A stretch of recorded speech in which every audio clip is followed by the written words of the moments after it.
Bonjour Matthew Stone. Salut, ça va? Très bien.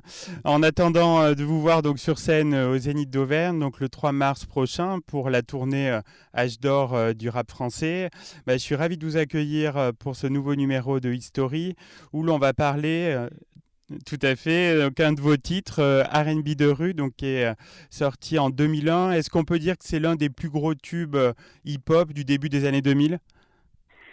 Je sais pas si c'est un des plus gros tubes hip-hop, mais en tout cas, moi, c'est mon classique, ça c'est sûr.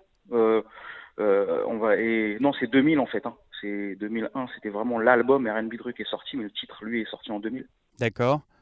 Et ouais, donc moi, c'est mon plus gros classique. Il y a eu des singles avant, des singles après, mais c'est vrai que celui-là a vraiment, on va dire, marqué les esprits, quoi. Ouais. Et vous étiez préparé à un tel succès, je crois 700 000 exemplaires. Non, mais on n'est jamais prêt à ça. On n'est jamais prêt à ça, sachant que moi, j'étais encore dans mes broutilles de quartier à cette époque-là, donc j'étais pas du tout prêt à ce que ça fonctionne et voilà quoi, hein.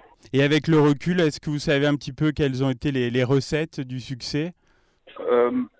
Ça c'est pas vraiment, moi je peux pas vraiment répondre à cette question. Je pense plus que c'est le peuple qui pourra répondre à cette question. Après, je pense que Musicalement, il est vraiment très bien produit. c'était différent, on va dire. Euh, il y avait beaucoup de rap, pas moins de mélodie, et puis là je suis arrivé avec de la mélodie et en kickant et voilà quoi, ça a permis d'amener une nouvelle couleur, on va dire, une nouvelle couleur Absolument. au paysage urbain. Et justement, dans ce titre, vous revendiquez un petit peu votre appartenance au hip-hop. Exactement, exactement. C'était un peu le but de la manœuvre. Après, ça aurait pu être risqué, on va dire. Enfin, le hip-hop aurait pu mal le prendre. Bah, il l'a bien pris et ça c'est cool quoi. Et puis moi, ça me fait plaisir d'être là au jour d'aujourd'hui parce que c'est une reconnaissance aussi et c'est tout un plaisir quoi. Et il est incontournable sur scène, ce morceau. Vous l'avez bien prévu pour le 3 mars sur la scène du Zénith. Bien entendu, bien entendu. Et est-ce que vous interpréterez d'autres titres ce soir-là? Ouais, bien sûr, ouais, je vais interpréter peut-être trois ou quatre titres. Ouais. Est-ce qu'il y aura des surprises, des collaborations entre différents artistes? Il y en aura, ouais, ouais, il y en aura, ouais, ouais, il y en aura. Après, on va pas tout révéler, mais ouais, il y en aura. Ouais, ouais. Et cette tournée, donc Âge d'or du rap français, rassemble toute la famille du hip-hop, avec des artistes, bien sûr, comme vous, Nutty, Ménélique, Ministère Amer. Donc il n'y a plus les barrières comme celles qui ont pu être évoquées dans votre chanson. Non, du tout, du tout. Et puis on a tous mûri aussi. Donc on a tous mûri. On est genre, juste tous contents de se retrouver finalement. Donc ouais, non, c'est que du bonheur. Il y a plus du tout plus de barrières. Les choses ont bien évolué aussi. Enfin, je veux dire, aujourd'hui, ouais, le hip-hop, le rap et tout ça, c'est l'une des musiques qui vend le plus, qui parle le plus aux jeunes. Enfin, on a été vraiment une plaque tournante une plaque tournante. Ouais, le paysage urbain, il est bien là il est accepté et ça n'a pas été que une mode, quoi. Voilà. C'est clair, c'est clair. Et c'était le but et on est content d'être Donc c'est un vrai show qui attend donc Ouais, ouais, ouais. les spectateurs donc le 3 mars. Ça va être un beau show, ouais. Donc ouais, tous les alentours, Clermont et tout, ouais, allez-y, hein, venez, hein. Et vous avez tout de suite dit oui à ce projet? Ouais, bien entendu, ouais, bien entendu. Déjà ça vient d'une boîte indépendante.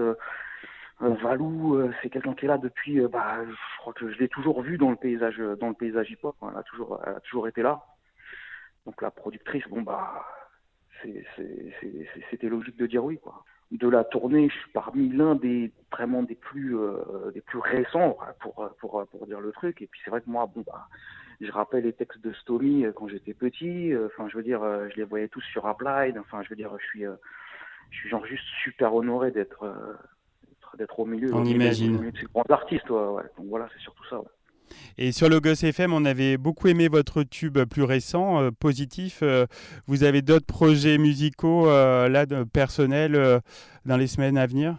Moi, je fais toujours de la musique. Après, je suis un peu dans mon coin et s'il y a quelque chose qui doit sortir et marcher, ben, ça marchera. Mais ouais, il y a quoi? Il y a 4 ans maintenant. Il y a 4 ans, Positif, ouais, ça a bien marché. Ça a même mieux marché qu'R&B de rue finalement. Donc c'est cool, quoi. Mais Bon, moi, je suis un peu imprévisible, quoi. Voilà, je fais de la musique tout le temps pour moi, pour d'autres personnes. Donc c'est mon job, quoi. En tout cas, on vous souhaite beaucoup de bonheur personnel et collectif, donc avec l'âge d'or du rap français. Donc on le rappelle le 3 mars au Zénith d'Auvergne. Et en attendant, Ouais, venez en masse. on va réécouter Ouais. votre morceau culte R&B de rue. Merci Matthew Stone. Merci, c'est cool. Merci de l'accueil, big up.